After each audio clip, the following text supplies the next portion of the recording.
Hey everybody, and welcome to the next episode of Devin the Bear. Sorry we're having a good time here. Getting ready for the fights, we're having a good time because now we are on iTunes and Spotify as well as YouTube and Instagram. So check us out on iTunes and Spotify, subscribe, download. And we did that through the Anchor app, and it's basically an app for everybody to create their own podcasts and go and listen to other podcasts. We are going to start having ads in there for Anchor. So big shout out to them. And today we're going to be talking about a few different fights and some news that went down with some fighters and some old fights. But we're going to start with Fury 46, which is happening here in Houston. And a lot, obviously, because it's in Houston, there's a lot of Texas fighters in there. One of the first fights that we're going to talk about is Alex Black, who he's been fighting kind of for a long time. We've seen him fight several times. He's very good, very well-rounded, and he's going to be fighting Aaron Reeves. Aaron Reeves been fighting. He's 6-3 now, so it's going to be a pretty good fight. Alex Black is hopefully up to the task of taking on a guy who is making a name for himself in Aaron Reeves. Alex Black hasn't fought in a little while, I want to say, right? I think it's been a little bit. You'd have to double check. Yeah. But I know, like back early in 4 ounce, that he was around them a lot. So I know he's been fighting for a long time. I believe his record's 11-5. So he's still looking good. If he's pulling everything together, making another run, it's probably going to be a good one. Yeah, last time he fought was February 10th, 2017. It was a KO loss, but I mean now he's taking some time off, so hopefully he comes back. I remember hearing about Alex Black when I was in like 9th grade. He's been fighting for a while. Yeah, I mean I remember I knew some guys that would go train at the gym he used to be at. Yeah, and they met him through there, and I knew some people actually. I want to say he went to the same high school as I did. I'm not 100%, but I know some guys who knew him while they were in high school. Yeah, he's a good dude. He's been doing it a long time. He's been there for a lot of other fighters during training. So he's a cool dude, and I hope he has a pretty good time with everything for this new run. Like you said, it's been since 2017, so that's like a 4-year stop. And then the next fight that we want to talk about is Juan Adams, former UFC fighter. He was cut after like a 3-loss win streak, or three losing streak. Yeah, he was 3-fight losing streak. He was doing pretty well, and then after that, he ended up fighting. What's it called? He had lost one fight by decision. He was on a loss going into. For me, this is when I first heard of Juan Adams was on whenever he was going to be fighting Greg Hardy, and then. He had lost that one by it was kind of a weird fight because the way that it was stopped when he fought Greg Hardy, he actually was getting he was going for a takedown. He and Greg Hardy's just hammer fisting him, and then Juan Adams really didn't do anything to capitalize. So when the ref broke it up, he was like, "What are you doing?" But he also wasn't intelligently defending himself for the ref to stop that fight. Also, yeah. And then after that, he lost to Justin Tafa. Yeah. Yeah. You brought up Juan Adams' fight against Greg Hardy, which, funny enough, he is fighting someone named Jeremy Hardy. Juan Adams being a Houston guy, Jeremy Hardy's from Texas. Like I said, a lot of Texas fighters on here. Jeremy Hardy, same last name, heavyweight, looks a lot like Greg Hardy. Yeah. Probably a very similar fight coming for Juan Adams. Yeah. Jeremy Hardy brings a lot of power to the table. This guy's like a leaner Greg Hardy, honestly. When you look at him, and it's crazy to say that too, but he's just a little shorter than him. But yeah, man, this guy looks. I actually had to like look into this because I thought they were brothers first. Yeah, they look a lot alike. Yeah, and it's really funny. And stuff. But yeah, Juan Adams actually kind of had, in my opinion, a pretty similar run as Maurice Green, who we talked about the last one. Maurice Green has been officially cut from the UFC. Mm-hmm. Has he really? Yeah. I did not see that. I feel like in heavyweight, they both just kind of went through a lot of the same things. Right. They just dealt with guys who were bigger and maybe not necessarily bigger, but they were just stronger and knew what to do with themselves maybe a little bit more. Maybe it was more experience, or maybe it was just more comfort and confidence Right. Because when you see someone like Maurice Green get taken down and not know what to do on the ground, when that's kind of his forte, Yeah. there's something wrong there. And Juan Adams had kind of a similar thing as he stand up. He just kind of was a little slow sometimes. So when he fought guys like Greg Hardy, who are very explosive, if you make it to the second round with Greg Hardy, your chances increase. Yeah. And he couldn't do anything against Greg Hardy's shots. No. So it definitely shows maybe there was something going on there and he got cut.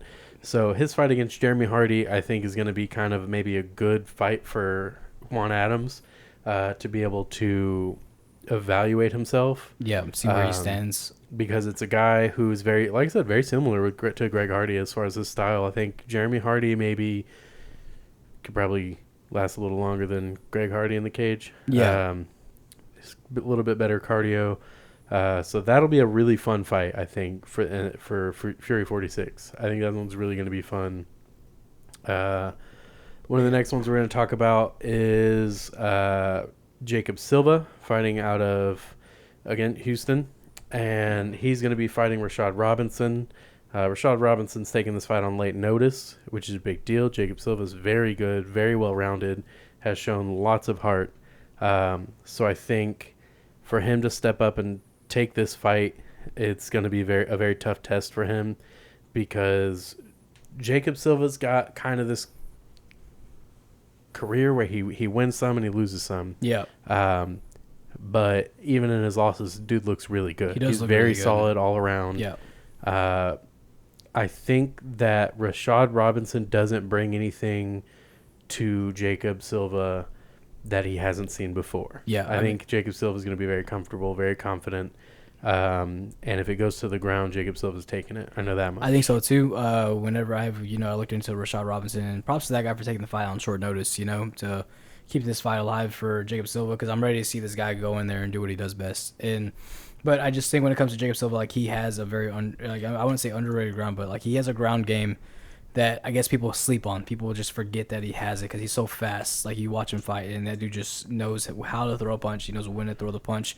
Funny enough, it's just like his training partner Adrian Yanez. I mean, they fight almost similar. It's something about these guys. They just have some crazy hand speed. Yeah, and they're very tenacious with their striking. Yeah. And that's something you'll see. All those guys that train with Saul over at Metro, they all are very tenacious with their striking. They're very aggressive. One of my favorite fights with Jacob Silva was almost like 10 years ago now, but it was against James De Herrera. Right. I feel like he looked really good in that fight. I feel like the first round he's incredibly dominant. Second round he comes out there with a jumping kick and then front kick and then just starts swinging. He gets caught and De Herrera has his rear naked, or he's fighting for a rear naked pretty much the whole round.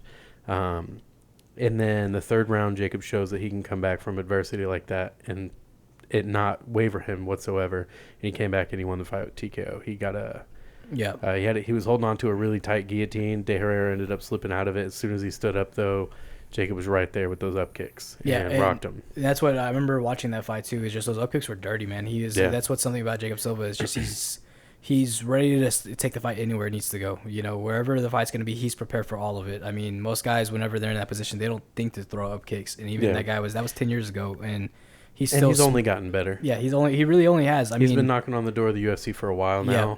It's his time, I think. And I know Dana White's a big fan of him as well. Yeah. I mean, he's openly talked about him. He said he really wants to sign him, and he's ready to give him another chance on the Contender Series. I think this is going to be it. Rashad Robinson's very good. I think he's very good. He's ready to take the fight anywhere it goes to. He doesn't mind fighting off of his back, but I do feel like he's a little inactive off his back, maybe. Yeah. For when you're fighting someone like Jacob Silva, who's always attacking, he's always looking for a submission, he's always looking for ground and pound.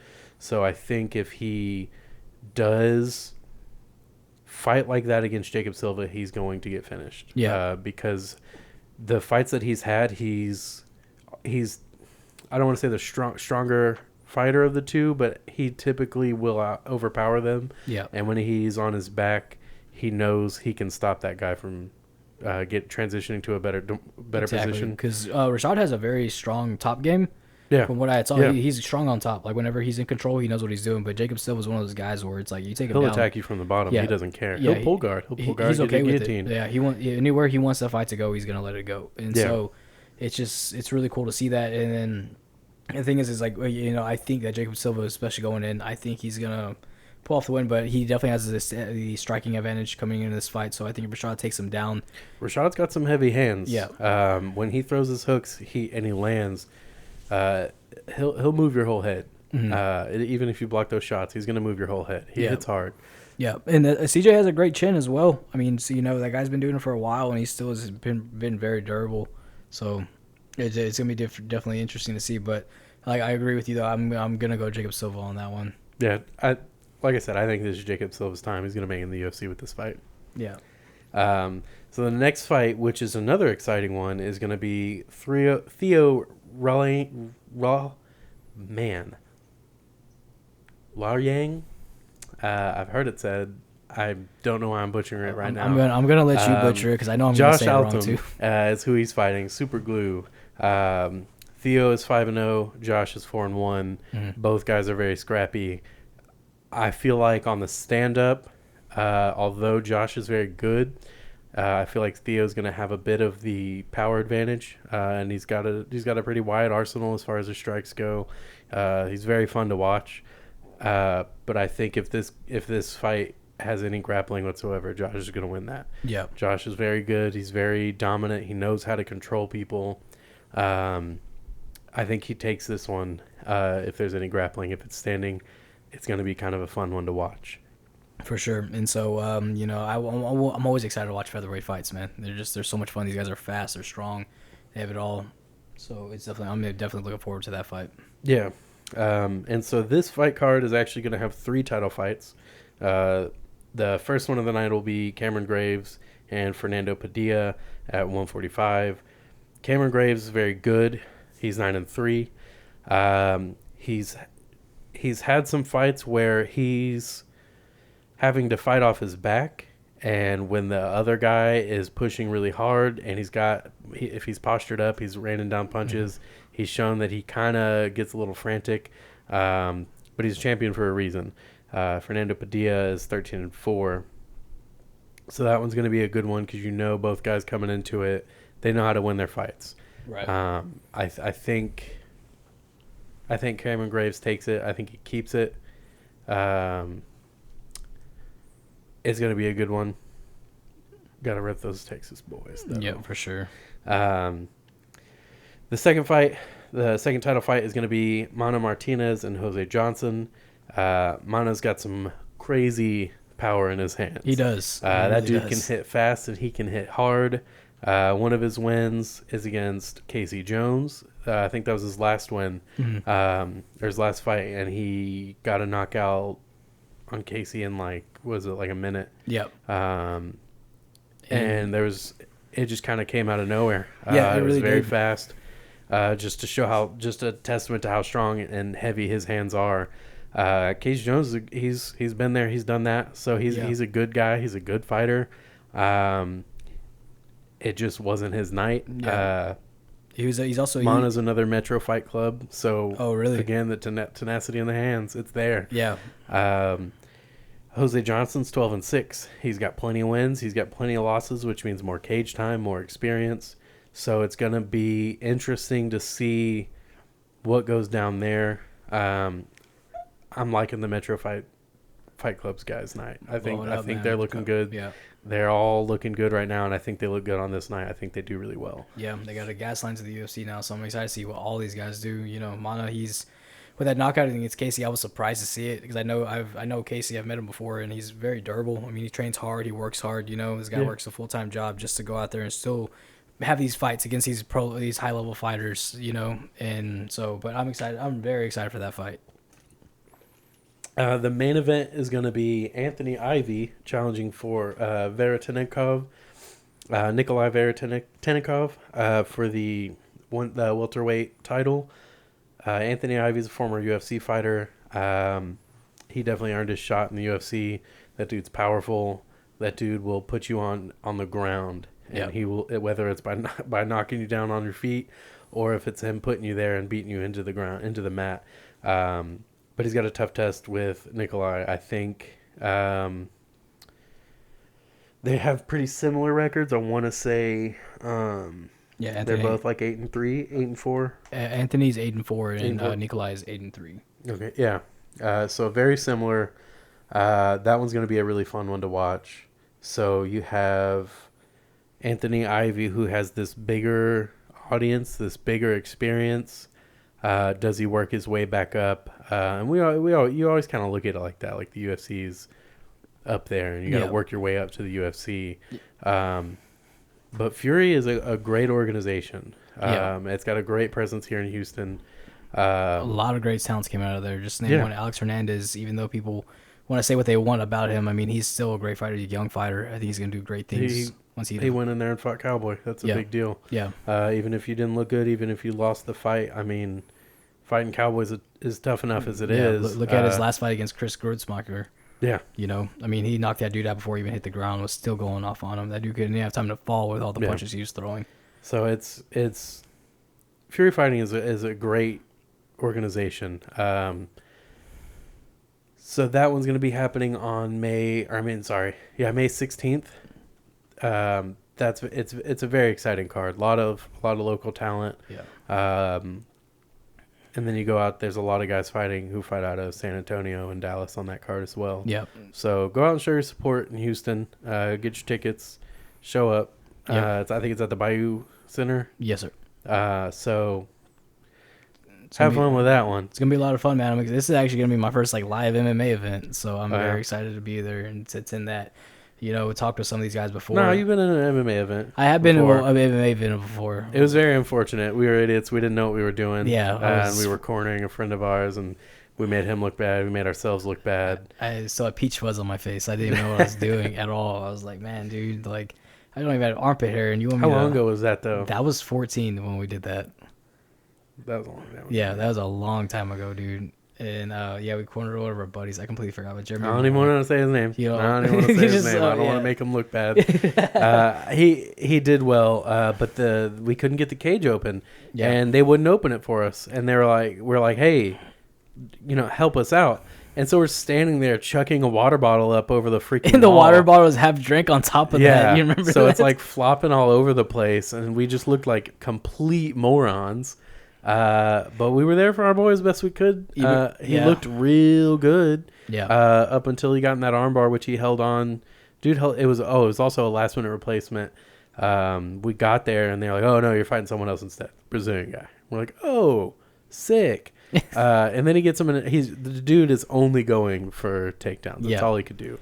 The second it would go to the ground, he'd do these pansy slams. I'm sorry, but those slams were weak.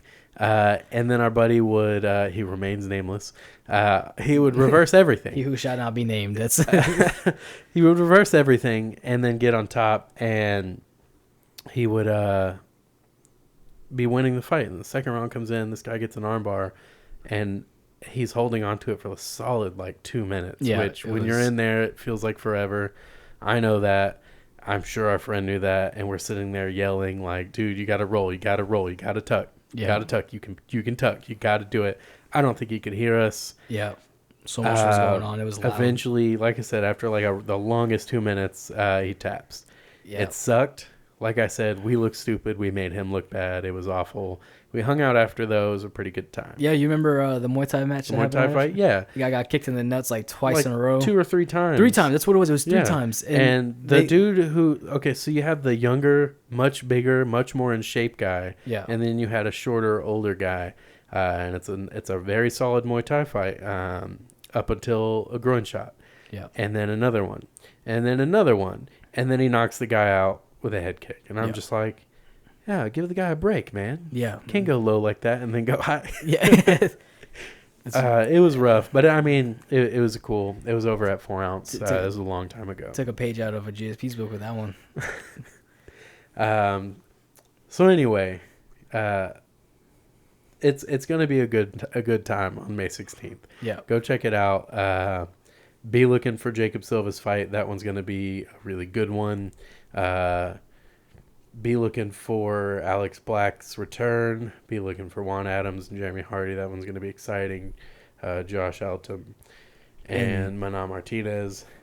Also, if anybody that is not in the Houston area wants to tune in, they will be live on Fight Pass as well, on UFC Fight Pass. Yeah, Fight Pass. Yeah. So, yeah, just if anybody actually wants to tune into that, that's where you'll find it at. Yeah, and I promise you it will be worth the watch. Yeah. Getting into some other craziness, we'll start off light. Fabricio Werdum had the controversial knockout getting finished by Renan Ferreira, and that was overturned. They overturned it. They overturned it real fast, like the next day or two. And I feel like I really agree with that. I really think, even if it's a phantom tap, I get it, it's a tactic, it's a strategy. Yeah. But you don't do that. When you're a fighter and you know there are some motions you don't do. And it's not like some unwritten rule thing. You just, if you're going to tap. Don't fake a tap. Don't tap then. Because if you get caught doing it, especially when you know there are cameras all around you, you get caught doing it, you lose the fight. He's lucky Keith Peterson didn't see it, but when the board came to Keith Peterson and said, hey, man, don't roll blunts in the cage. Yeah. If you had seen this, would you have stopped the fight? And Keith Peterson said, yes, I would have stopped that.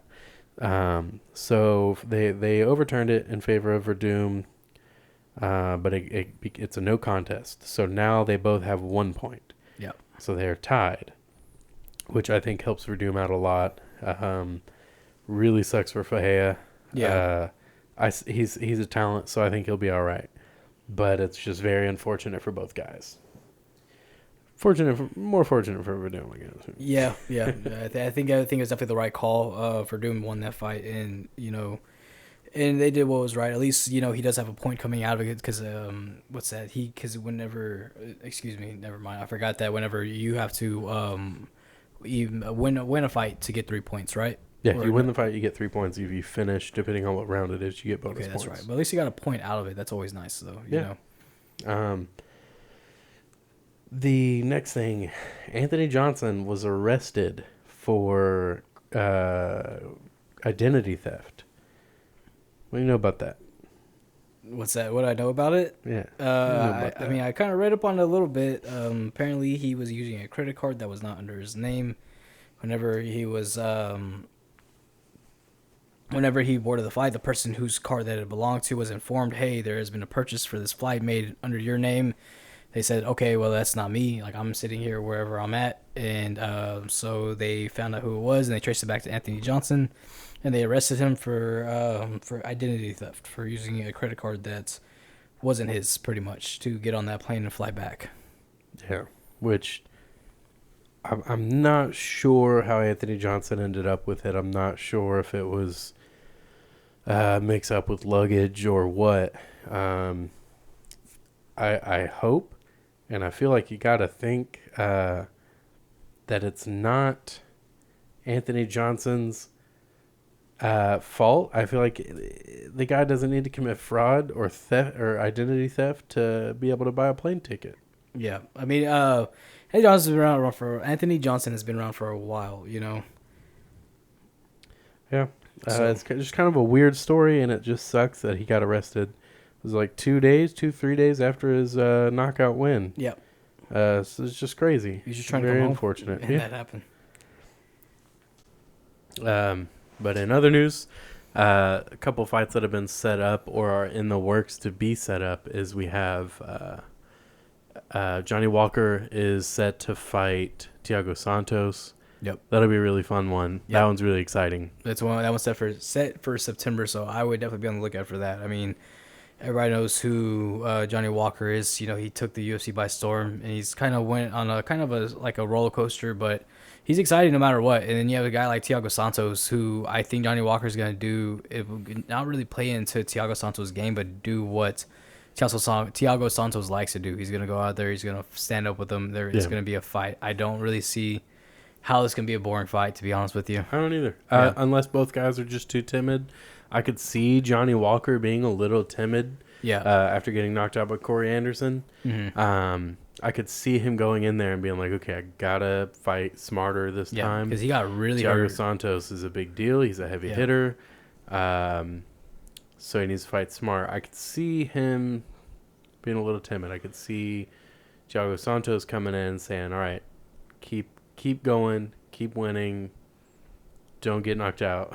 Yeah. And against someone with Johnny Walker whose striking is just so wild. Because even though Johnny Walker is coming off a win against Ryan Spann, he got tagged against him. He was in some serious trouble. It looked like he went out for a second. I think he did go out for a second, honestly.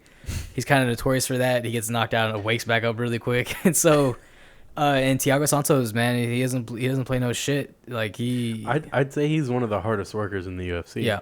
I mean, coming back from that double knee injury to learn how to walk again to what he's doing. I mean, he's just fought finding some really, the right weight class, just like Jared Cannonier. Jared Cannonier has gone through a lot to find himself, and I think Thiago Santos has too. Yeah, and it just it sucks with Santos. He hasn't really been the same since his knee injuries. Since he's came back from them, he fought Glover Teixeira, which it's so hard not to lose to that guy. Guy's fighting for the title next, so it's hard to count that Glover against is him. just a special case. Yeah. That Chuck Liddell has always said he's going to be good. Yeah. And it's crazy to think that we're finally seeing it. Yeah.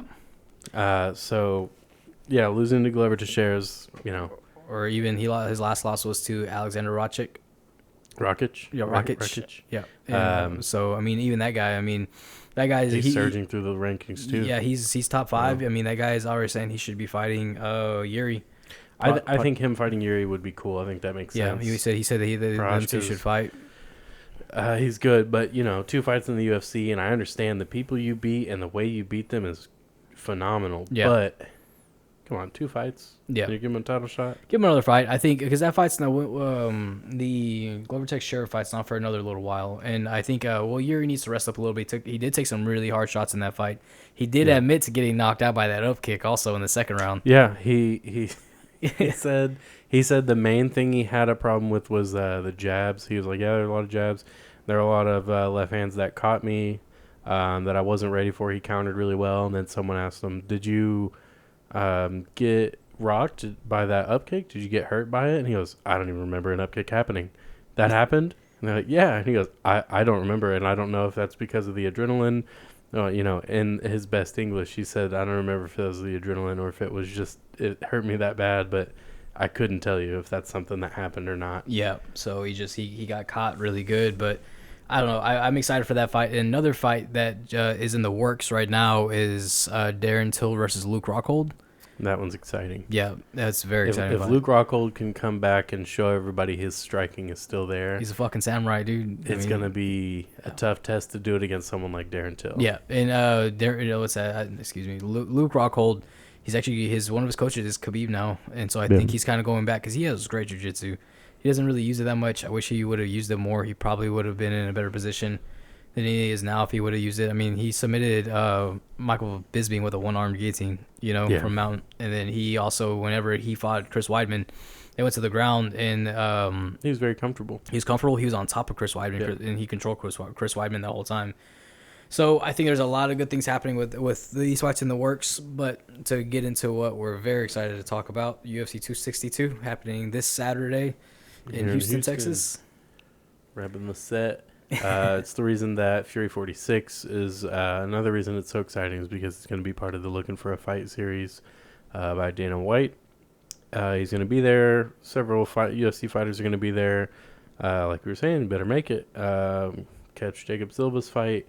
Catch Juan Adams. Catch Josh Altum. Catch Mana Martinez. It's going to be a really good time. Going to be a lot of people there. A lot of stars there.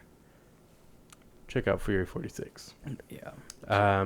But UFC 262, headlined by the lightweight title fight, Michael Chandler and Charles Oliveira. Yep. It's going to be a good card. It's really stacked. One of the first fights we're going to talk about is Andrea Lee versus the younger Shevchenko sister, which I feel like this fight is going to be interesting because Andrea Lee is very good. Yeah. And I don't know. I don't know how this fight is going to go if it goes to the ground. I think that's what I'm most excited for. See if it goes to the ground, what happens. Yeah. Because they're both very good on the ground. Because the thing is, though, is, one of the things people talk about is how good Valentina is, but Antonina is also very good. That's who she trains with. That's who she... Yeah. They everything that you see, happens. they grew up together. They travel together. It's just like Joe Lozon and Dan Lozon. Yeah. They fought each other growing up every freaking day. We saw that video. Yeah. We know who's the better brother. But yeah, you have siblings like that. Iron sharpens iron, and they've got to be very sharp at this point. Yeah. And for Antonina to be fighting someone like Andrea Lee, it's going to be like I said, it's going to be really exciting. I think if it goes to the ground, it's going to be interesting because I feel like Antonina would be expected to have the advantage. Right. But Andrea Lee, she's been there, done that. She knows what she's doing. So it's if Antonina can get it to the ground against a good striker like Andrea Lee, it'll be interesting to see what happens.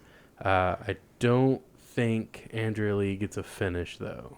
Yeah, I mean, that's the hard thing because when it comes down to this, they both have great backgrounds in stand-up. Yeah. They have great backgrounds in stand-up. And with Antonina, I mean, if you saw what Valentina was doing to Jessica Andrade, her last fight, controlling her on the ground, that her training partner was her sister, Yeah. So you got to think Antonina's kind of right there with it. Yeah, she's going to be ready for that because Andrea Lee has a lot of submission wins from being a kickboxer, She does, but it's not against someone like Antonina Shevchenko. Yeah, for sure. So that's kind of why I'm saying I think Antonina needs to take it to the ground. Yeah. And I know just go ahead and finish that fight. Keep working your way up the rankings. Yeah, because you're going to be just as big as your sister if you keep working. What's funny is they're in the same weight class also. Oh yeah, I thought she was a weight class. They're both at flyweight.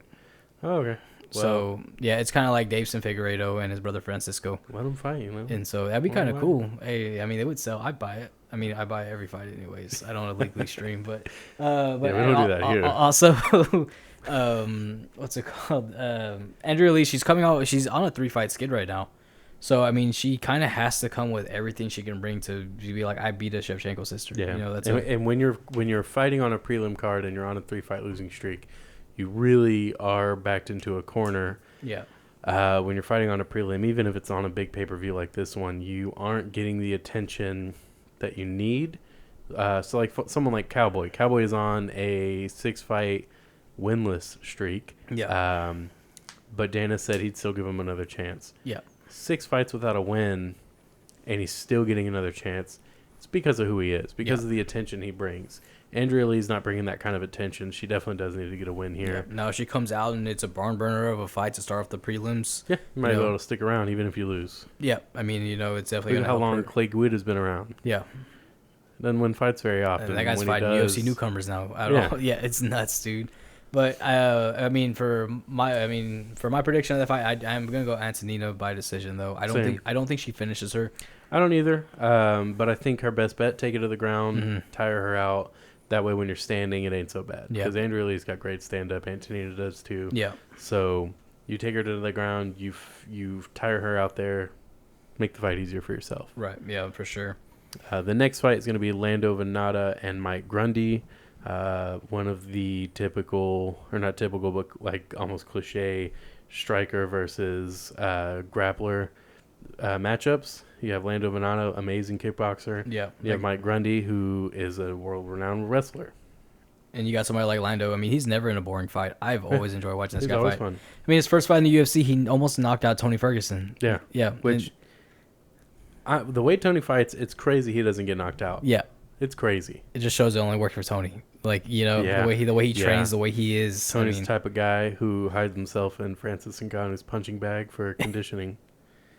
That's what, man, I think it's, but it's just crazy to think that guy was almost beat Tony Ferguson, was that close. I think if he wouldn't have, he did gas out in that fight. He took the short notice fight against Tony, and, but he was winning the majority of that fight, and Tony did sting him pretty good, but, after that, Venata, though, he was able to just really land that good shot in the first round, but the second round, I think he gassed out a little bit. He got tired. You got somebody like Tony Ferguson in front of you who just doesn't stop moving towards you, whenever he fought Justin Gaethje, I mean, he even though he was getting beat up that whole fight, he was still pushing the pace with Justin Gaethje, keeping up with it.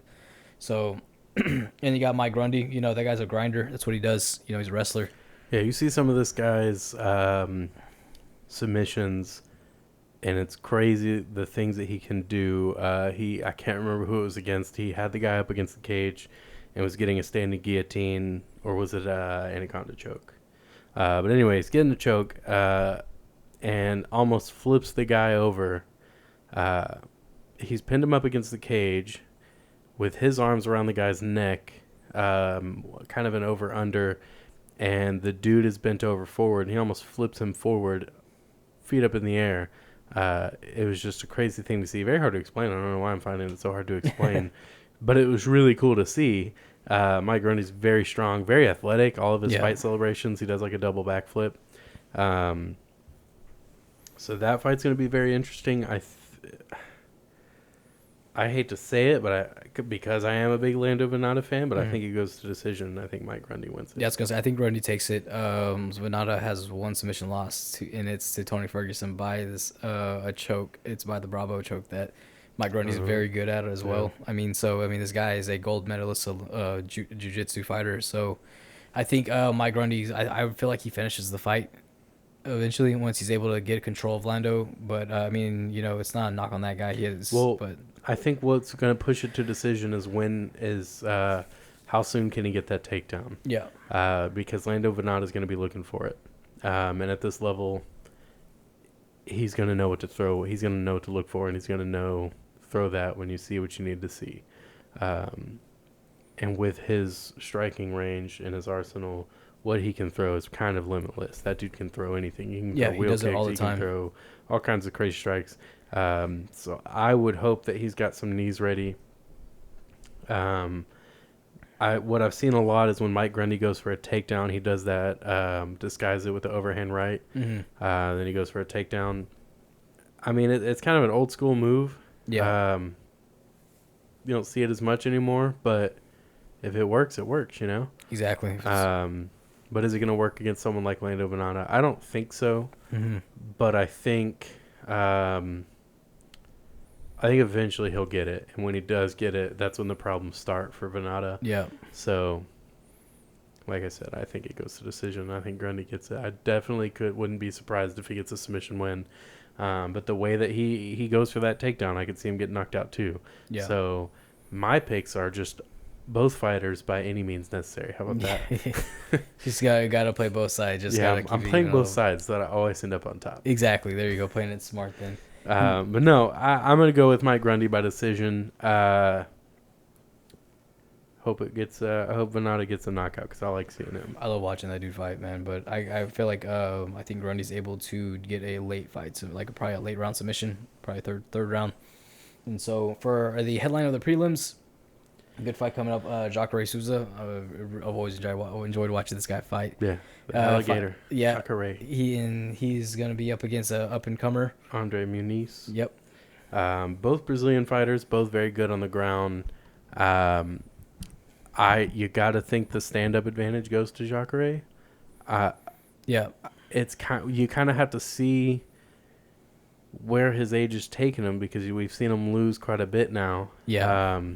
And now especially that Kevin Holland knockout. Yeah, and now he's getting knocked out cold too, you know. So, and you know, that's Kevin Holland. That's what he does. Yeah. So, can't take too much away from him there, but we have seen it. So, I don't think Muniz gets a knockout.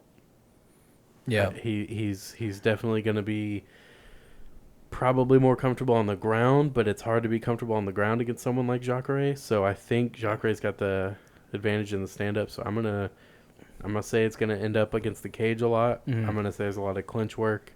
If it goes to the ground, I'm gonna say Jacques Ray with that experience. I think he's gonna take it. Yeah, and I think Andre's young. He has great potential. I mean, he's in his 20s. He's got What's his record? He's got a ton of wins. Yeah, he's really good. Like I can't remember his record, but I know he's got it's far outweighed with wins. I know that much. Yeah, for sure. And let's see, I actually have it right here.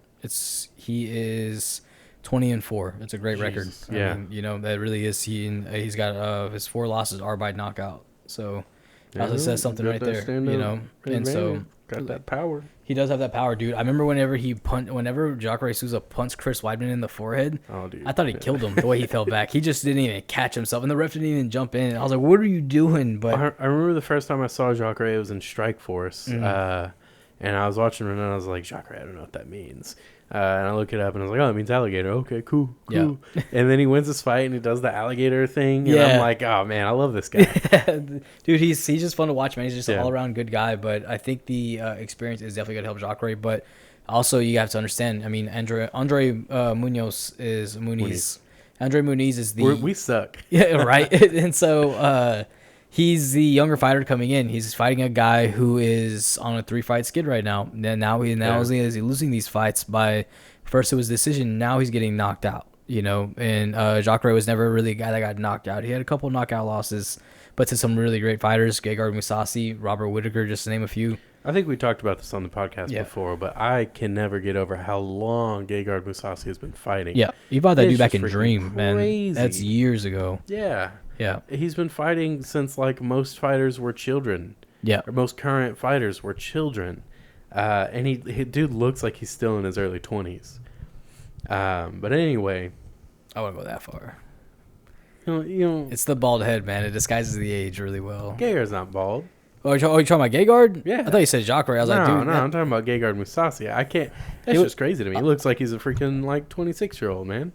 Yeah, no, it's funny because the older Gegard has gotten, the younger he looks. Yeah. And so, I was going to say, freaking, what's that, dude? Jacques Ray Souza looks like the Elota, man. Like, he just, I'm like, there's no way. But he just, I don't know. I think it's going to be a good fight, but I think Jacques Ray knows he has to win the fight. And I think he comes in there and just his experience is going to outweigh Andre's. And I think it's going to be a first-round submission. I think he knows he has to get that finish, keep it exciting. Jacques Ray's southpaw, right?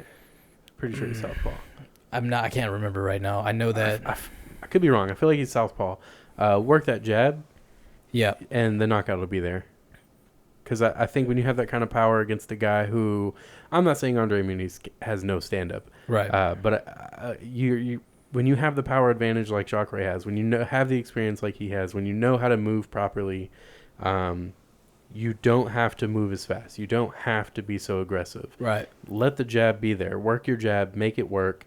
Make it dictate where this guy is.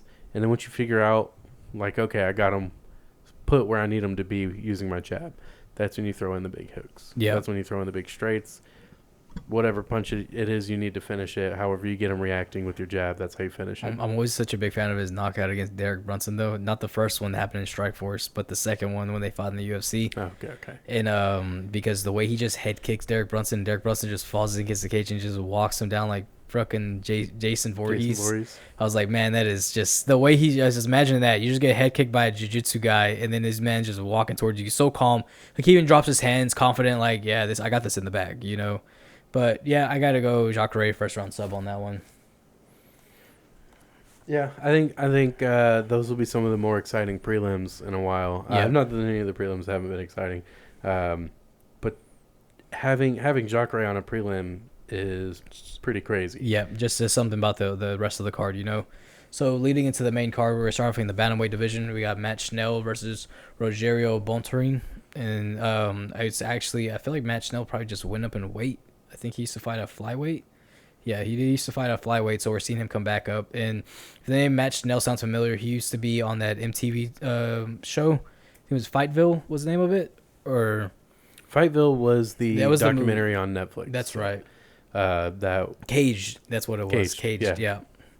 And so, he was. It was kind of focusing on the small town Louisiana. It was right after was the one with Dustin Poirier. That's Fightville. So it was right after Fightville came out that was kind of focusing on Dustin Poirier. So the MTV had the idea to go ahead and film this show in this small town Louisiana. I don't know what town it was though, and just kind of follow these guys around who are just trying to get out and make it big. And so Matt Schnell's he's really good, man. He's been fighting for a while. He started young and he has a lot of experience. Very well-rounded. He has some really, really good he's just good around everywhere, you know, submission or... He's got very slick moves when it comes to transitioning on the ground. Yeah. When you have Rogerio Bontorin, he's coming off of 2 losses. He fought Kaikara France. We got knocked out by him. Decision loss to Ray Borg. I got to go with Matt Schnell. Yeah. Very well-rounded. They're both pretty well-rounded. I think they both are great fighters all around. But I think right now is Matt Schnell's time. I think he's coming up as well. I mean, he did suffer a couple losses, in the UFC, but he doesn't have a very splotchy record in the UFC. When he came to the UFC, he started off 0-2, 2 knockouts. He started off against Rob Font, which, look at where he's at right now. This was when he was at bantamweight. And he's returning to bantamweight this fight. But, Rob Font's such a bully when he went there fighting. He's fighting Cody Garbrandt. Yeah. Man, that's I'm excited for that fight. That's a good one. That's a great fight. And then after that, he lost to Hector Sandoval.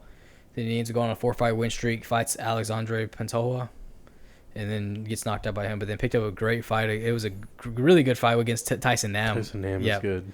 And Tyson Nam's really good, even though he even says it himself, I'm known for my right hand. Yeah. And it's a dangerous right hand. But then Rogerio, he's just as good as well. He's very well rounded. 16-3 with 1 no contest. But whenever he lost to Kaikara France, it was funny because Kaikara France was saying, his nickname is the Don't Blink. Yeah. And he hasn't really had a knockout win, and since he got into the UFC, he's only had decision wins. So. Well, he needed that one then. Yeah, he did need that one. That's what he was laughing about after the fight. He's like, my nickname's Don't Blink, and I never knock anybody out anymore. But I feel like Matt Schnell is the favorite. That's who I'm gonna go with. To really say how he wins, it's hard. Rogerio is very good. He has great jiu-jitsu, so that's something to look out for. Is just how is Matt Schnell going to be able to compete with that certain level of jiu-jitsu? Next up, you have Shane Burgos fighting Etson Barbosa. That one's obviously really exciting. Anything with Etson Barbosa is going to be really exciting. But Shane Burgos is very good. Yeah. I feel like anytime he's fighting a striker, he looks real good. He always shows up for it. He had a fight against Cub Swanson. It was a split decision win against him. That one's real exciting. He fought Josh Emmett, lost to that one by decision. Josh Emmett, I think he won the fight, but I think he could have looked better in that fight. Yeah, he tore his ACL in that fight. Yeah.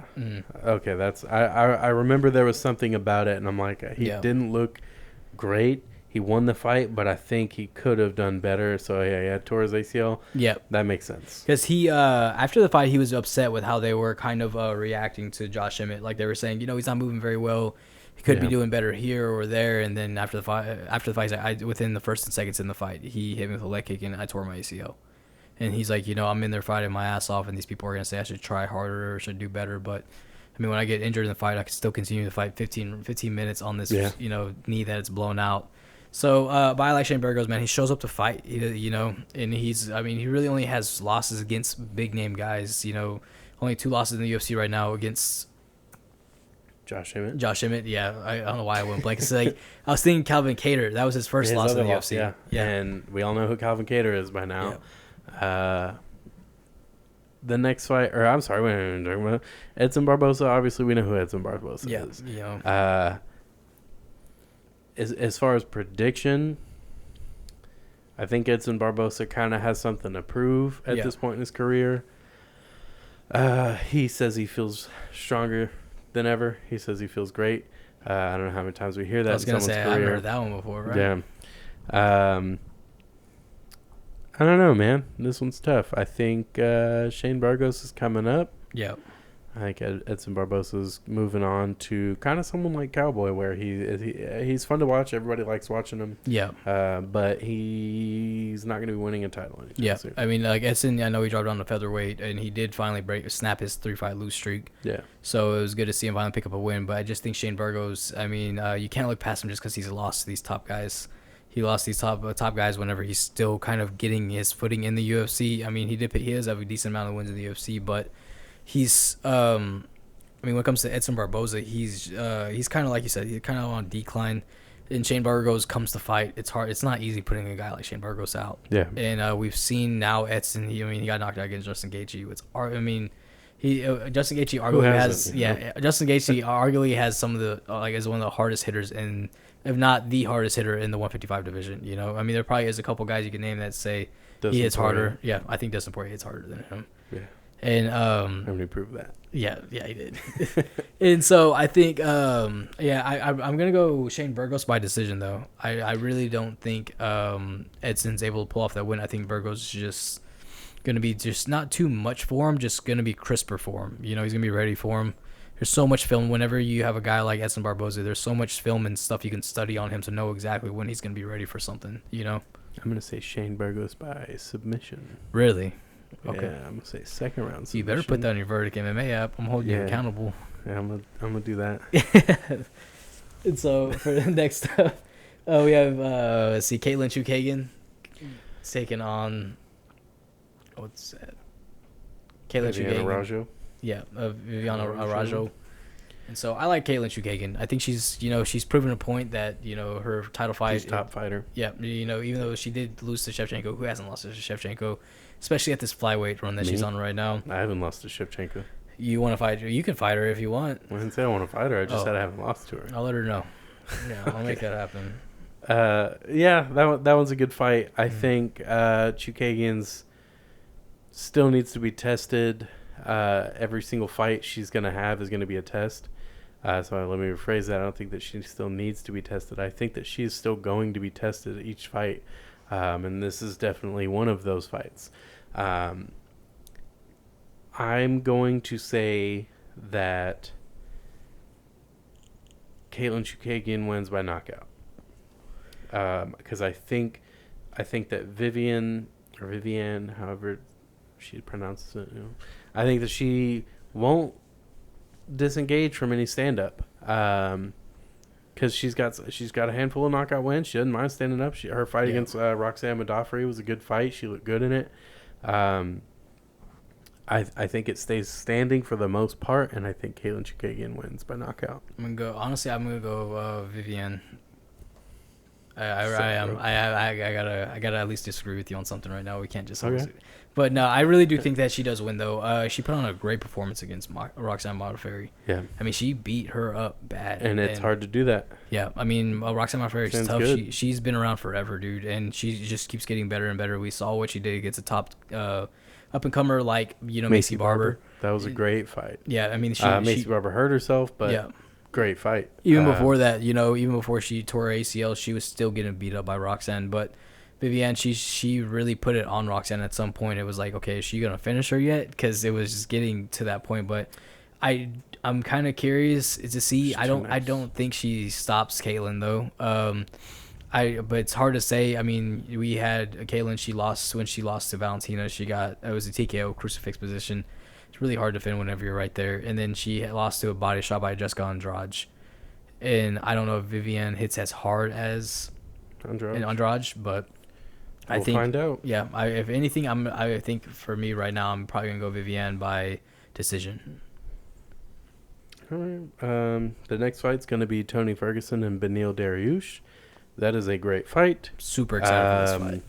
Tony Ferguson with a lot to prove, and Benil Daryush kind of also with a lot to prove. Yeah. He's been making his way up the ranks pretty fast as of late. And if you want to make a statement, beating a guy like Tony Ferguson is one heck of a way to do that.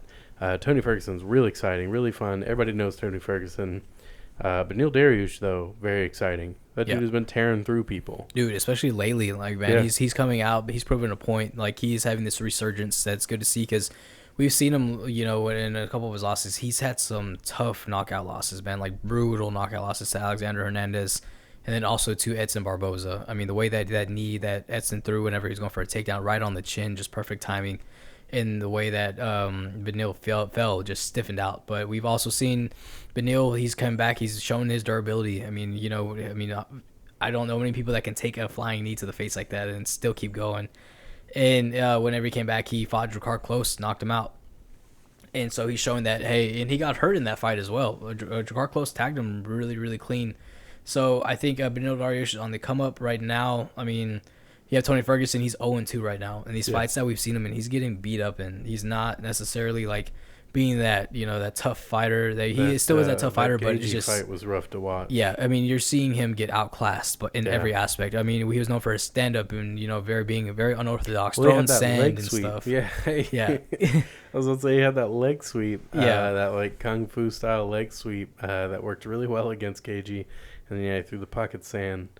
That was hilarious. Yeah. So I think Ferguson's talked a lot about how he's kind of revamped for this fight. Yeah, and I think he has. He's been training with Freddie Roach, training with GSP for this fight. So I know he finally Can't go wrong there. Yeah, you never can. And he's still staying strong over at 10th Planet. Yeah.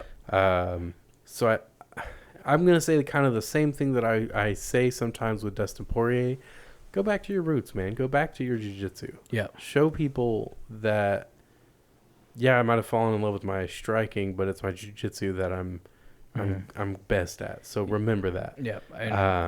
Because if you look at his 2 losses, it's mostly stand-up fights. So you get the fight to the ground, get a submission win. Yeah. But Benil's not a slouch on the ground either. Not at all. Very good all around. I mean, submit a guy like Drew Dober. Yeah. Drew Dober's tough as it comes. Yeah, triangle armbar as well too. I mean, it's not easy to submit a guy like that at all. But it's just. But I think it's just. I mean, I forgot to bring up also with this 6-fight win streak that Benil's been on. What are you laughing about, man? But he actually had that really, really nice spinning back elbow against Scott Holtzman as well.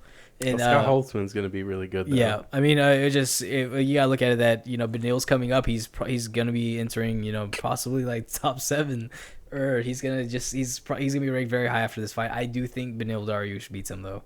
I do not think he finishes him, but I think Benil is gonna pull off the decision win. But it's hard to say. Benil's knocking guys out. Yeah, he is. And, I'm gonna go with my heart and say Tony Ferguson by submission. By submission, you think? Yeah, I'm gonna go with my heart on that one. Not my brain. It's hard not to say that. My brain's stupid, so why would I pay attention to that? Hey man, I mean, you got a point. That's why we have a podcast. We're not the smartest guys, right? But no, so we with that, I just feel like Benil pulls off the decision or a knockout. I think excuse me. Do you think he finishes Tony Ferguson? I think he can.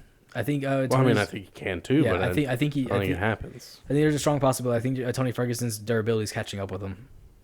Maybe. And he's not exactly a young guy anymore.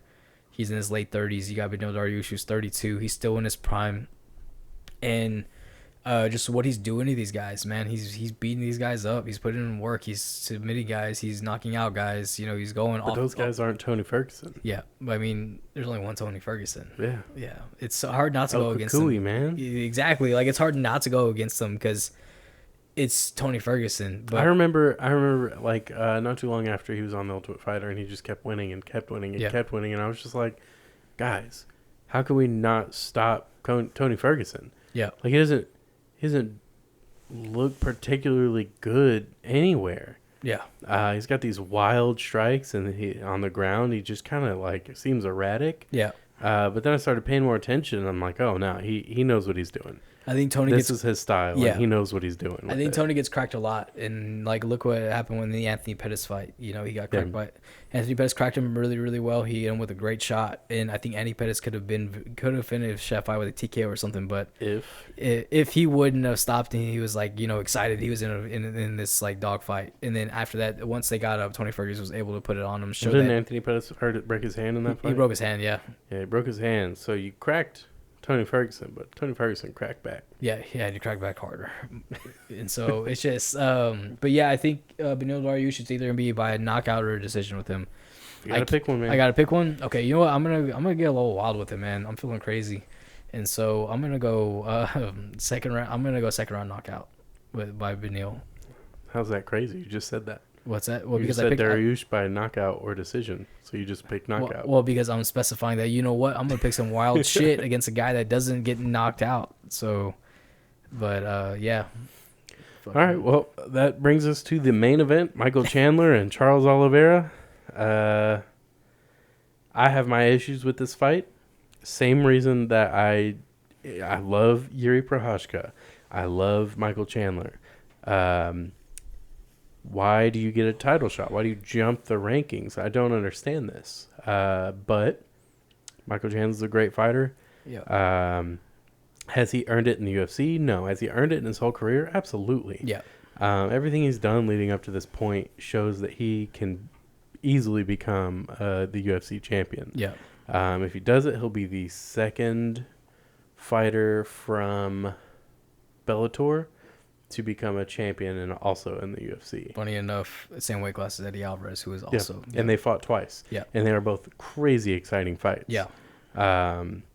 So Michael Chandler going against Charles Oliveira, I give him the striking advantage. I give him... You give Michael Chandler a striking advantage? Oh, yeah. Yeah. I think... Well, okay, let me phrase this properly. He has the power in the striking, definitely over Oliveira. Yeah. I think the speed, he's much more explosive than Oliveira. So I think he can catch Oliveira on the feet a lot easier than Oliveira can catch Michael Chandler on the feet. That being said, I'm not saying I think Oliveira cannot knock out Michael Chandler or outstrike Michael Chandler. He's so long. He's gonna throw his straights. He always looks good everywhere it goes. Yeah. Oliveira. But I think if Oliveira wants to win this fight, he takes it to the ground. Yeah. That being said, Michael Chandler is an amazing wrestler. You watch him and Kamaru Usman go back and forth in their wrestling, their free flow wrestling. Yeah. It's crazy, dude. It's really cool to watch those guys go back and forth. It's like a grappling version of capoeira. Yeah. It's so fun to watch them too. When they're that knowledgeable and talented in one aspect of the sport that they can do stuff like that. Like they transition from standing back mounts to like pulling guard. It's just wild. But that being said, Oliveira, his world is on the ground. Right. That's where he's had his rise is on the ground. He's picked up some knockout wins. So he's not completely. I'm not, like I said, I'm not at all trying to take anything away from his striking. His striking is great. He's proved that. But I think Michael Chandler gets another knockout. You think so? Yeah. I think with Charles Oliveira, the way he fights is so weird because in the sense of his stand-up, because he's a long fighter, but he's a pressuring fighter. I've always wanted him and Ferguson to fight. Yep. They're so similar. I've always wanted that. It was kind of nuts to see how much Oliveira took control of that fight. You know, from every aspect. I mean, the stand-up to the wrestling to the jiu-jitsu. It was disappointing. Yeah. I always wanted to watch it, and it was disappointing. I think if it would have happened earlier, it would have been a much better fight. Definitely. Yeah. But Oliveira made it look like child's play. Yeah, he really did. And so, like, you know, Oliveira's coming up, like, right now. So he's been on a tear. Yeah. You know, it's like eight fights in a row. Yeah, 8 fights in a row. Yeah. And only one of those was by decision against Tony Ferguson. Every other guy, he's either knocked out or submitted. Yeah. So I think this is where it ends for him. Not his career. I just think that streak ends here. Yeah. Michael Chandler, this is his time. He doesn't have any other time. This is it. Yeah, and I mean, it's hard to agree or disagree with his title shot that he's getting, just because, like, okay, look at his career, look at what he's done. Disagree. Yeah, I know you don't, but I disagree. Like, for me, I look at it and I see what he's done, but I also the reason why I somewhat agree with it is just the fact that I think this is honestly going to be his only chance for the title. Okay, well, CM Punk didn't get a title shot. Yeah, well, that was his only chance. That's because CM Punk didn't knock out Dan Hooker that. So that says a lot. So if it only takes one win in the UFC, as long as it's late in your career, and you win by knockout, you get a title shot. Well, what do you want CM Punk to do? Come and cash in the fucking Money in the Bank? Like, hey, look, he's not Edge. He's not the ultimate opportunist. No, he can't do stuff like that. I mean, if he probably would have caught Mike Jackson after he lost to Mickey Gall, he probably could have got a win over him, but he didn't cash in his contract. Though? What's that? If that was like CM Punk would have won his fight by knockout. If he would have lost that badly to Mickey Gall and then come back and beat Mike Jackson by knockout. Yeah. Which, I don't even want to talk about that fight. Mike Jackson, good for you. You won that fight. But I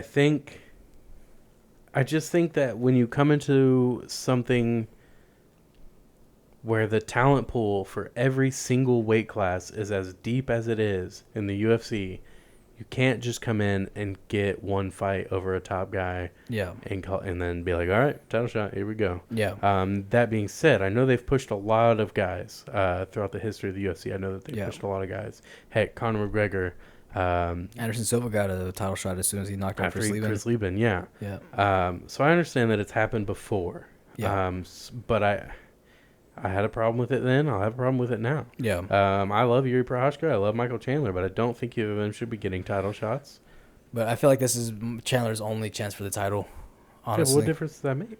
I mean, just because that it's just might as well just let him get. So if I went to the UFC, right? Say I got one win. Yeah, that's probably my only chance. Do you have the accolades that Michael Chandler has? No, but does it matter? No, I don't think he deserves a title shot. What accolades matter when you're not? Again, so we, like I had said earlier, we hold the UFC at such a high standard, as if that is the standard for an MMA organization. Look what some of Michael Chandler's biggest fights were against Eddie Alvarez and Pitbull. So you have his fights against Eddie Alvarez. I believe they were title fights. Look at what Eddie Alvarez did in the UFC. Not the best. Right. Pitbull's still in Bellator. Some say there's a reason for that. So when you start fighting at the level that the UFC has, like I said, the talent pool is very deep. Especially in that lightweight division, for sure. Yeah. Yeah. So when you come from fighting guys who didn't have success in the UFC or still haven't made it to the UFC, again, we say made it to the UFC because the UFC is top. That's where everyone wants to be. Yeah. Yeah. So that's like saying, like Adrian Yanez, as good as he is. Yeah. Look at his record. His record is fantastic. Yeah. Should he get a title shot? Who right now? Yeah. Adrian? Not right now. Why not though? Look at what he's done. Yeah. Look at how good he is. But if he was to come in and beat the top 6 guy, then I would be like, like right off the bat, I'd be like, you know what? I mean, fuck, dude. He's exactly where Dan I expected Hooker him to just be. lost before that To the guy who's arguably the champion of the division. Well, he's not the champion of the division. Should be. I'm just speaking facts. Yeah. He's not the champion of the division. He was coming off a loss. Right. Michael Chandler comes in there and wins to a guy who just lost. And he has no other fights in the UFC. So his accolades are in a different organization, which at this point, if you've made it to the UFC, you're bound to have several wins in other organizations. But you have nothing in the UFC. I don't think you get a title shot. Yeah. I mean, I don't know. It's one of those things where it's like, I think it's also just the hype train that they're building off of with him. You know, he came in, look what he did. So they're just like, all right, but I don't think he beats guys like Dustin Poirier. I don't think he beats Conor McGregor. I love Michael Chandler. I think he's phenomenal. I love to hear him do his. He even does motivational speeches that are great to listen to. I've heard him do stuff with other outlets, and it's always fun to hear him talk. I think he's very well spoken. He's a good guy. Yeah, like I said, I love him. I'm happy for him getting this title shot. I'll never. It never sits well with me when I watch guys who work so hard for it get looked over. Yeah. And that's where, you know, with your aspect on that, with your opinion on that, there's a guy like Charles Oliveira who has proven he's earned it a long time ago. He earned it He's finally getting it. Yeah. Michael Chandler's had one fight. Oliveira's had 16? Yeah. In the UFC. So he was a kid when he first got in the UFC. He was the like Bronx. 20. Yeah. And you see, it's kind of like, that's a very good thing to point out. It's two sides of the same coin. Yeah. Both phenomenal fighters. Both work very hard. But one worked very hard in this organization. The other one did not. Mm-hmm. And again, I'm not taking anything from Michael Chandler. Right. And I'm not trying to take anything away from either of these guys. But I feel like the title fight should have been Dustin and Conor. Dustin won it. He should be champion. I agree with that. But it's not. So that's not the case. We're looking for Chandler and Oliveira. That's who we're looking at. And you got to think that the winner of, or if Dustin Poirier beats Conor, obviously his next move has to be fight for the title. Yeah. Can't deny him anymore. Yeah. Can't say he doesn't want to fight anymore, you know? Yeah. It's getting ridiculous. They say that he passed up the opportunity to fight for the title, but I don't I'm not saying that's not true. I just don't know the legitimacy to that. Like what factors went into it, when he would have to fight, who he would have to fight, what he would have to do to get there. Or it's like, or you can fight Conor again. Yeah. And this is the day where you'd fight Conor again. And I know that he did speak out about that. He said he did pick Conor over the title fight. Yeah. Because he even said, he's like, look, y'all know that I'm supposed to be champion. So, I mean, I'm going to go in there, I'm going to fight that guy, then fight for the belt. So I feel like... Right. That's what it was. Yeah. No, he said he's got to beat the champion to win. That's what he felt. Now, I love Dustin Poirier, but I feel like that's just something some people say sometimes. Yeah. But it is a kind of a moral thing. Yeah. He doesn't want to just be given the belt. Yeah, man. So I understand that. It's just him being staying humble. Guy. Yeah, he's not going out and saying, he's keeping guy, himself don't grounded. Need no chair. He's not letting himself get out of hand, thinking, oh, I should be that, or letting his head get too big. Yeah. He's keeping himself leveled by saying, no, well, like, I'll be champion once I beat the champion, whoever the winner of that fight will be. Which I like that, the way that fight played out, because whoever wins this fight and whoever wins Conor versus Dustin 3, they'll probably be fighting in the fall by the time whoever wins that fight rests up. So, I mean... But I'm sticking to the same logic. I don't see why Conor McGregor should get a title fight if he beats Dustin. I think that says a lot if he beats Dustin, though. I think it does too. Yeah. But he's as inactive as he is. Right. With his last fight being a loss to Dustin. Yeah. And then the fight before that being a win to Cowboy. Fight before that being a loss. Yeah. I don't see why he would get a title fight. Yeah, he's 2-2 in the lightweight division. It's the same exact reason I don't think Nate Diaz should be given a title shot if he beats Leon Edwards. Right. It's again, I'm going to follow that same logic because I'm pretty firm with that. I don't think someone that inactive and on and off with wins should get a title fight over people who have earned it. Justin Gaethje's coming back. Yeah. What about him? Dan Hooker, by that time, I hope he gets a fight set up, throws his name back in there. I'd like to see him fight Justin Gaethje. Yeah, that's the fight I think everybody wants to see, but I don't know. It's so hard because I don't want either of those guys to lose. Yeah. I think it doesn't make sense yet. I think if Dan Hooker gets a win, maybe they match up later. Yeah. I think that would be a very exciting matchup. And so, so real quick, back to the fight. I'll make my prediction, but I'm kind of torn on this one because it's like I really like Michael Chandler, but I mean the way that what he's been doing to guys, he's just been absolutely dominating guys.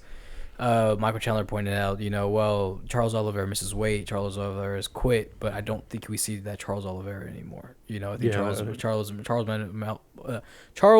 Oliveira, I won't say Malavera, I don't know why, but Oliveira, I think he's grown up. I think he's matured more. He's taking things a lot more serious, and he hasn't moved the same. Yeah.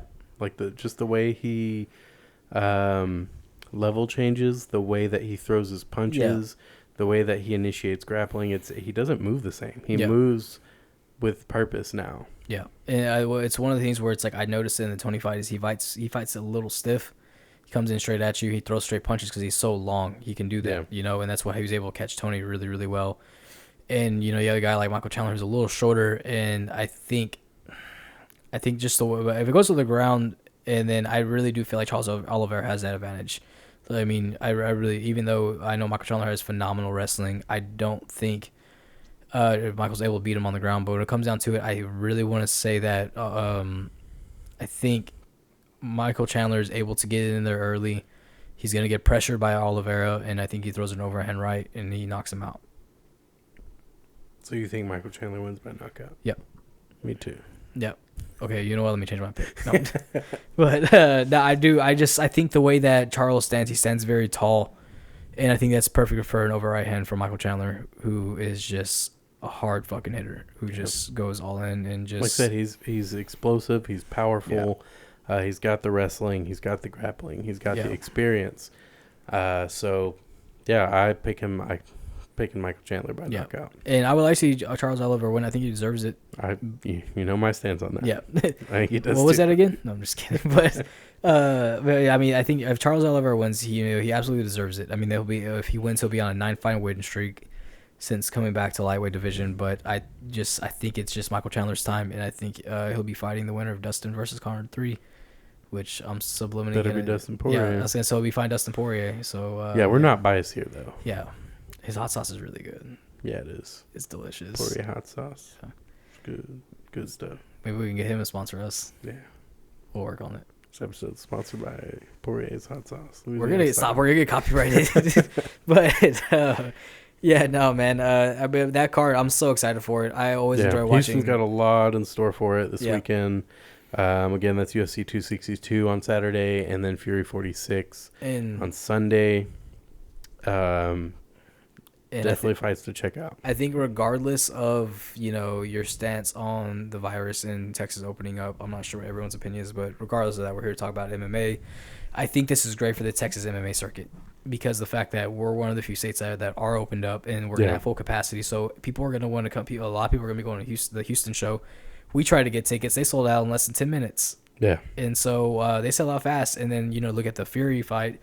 Guys, people are still going to be in town. People are coming from out of town just to watch this card. Yeah, and like I said, if you go check out these fights simply to go see the stars that show up for it. Yeah. So if you couldn't make it to the UFC fights, go make it to the Fury fights. Yeah. They're going to be just as exciting. They're going to be a lot cheaper. Yeah. So check them out. Yeah. And if you decide to go to the website. Put on for the city. If you decide to go to the website and whenever Fury FC will ask you to select a fighter, pick Jacob Silva, man. Show that guy some support. He's a great dude, great fighter. Yeah, and again, I think it's his time. I think he makes it to the UFC. I think this is it. Yeah, Dana's looking for a fight. This is it. Yeah, and Jacob Silva. I'm super excited to finally see this guy fight, dude. So, yeah. All right. Well, we hope you guys check us out on iTunes, Spotify, YouTube. Subscribe, download our podcast now. We appreciate the support. We'll keep it going for you.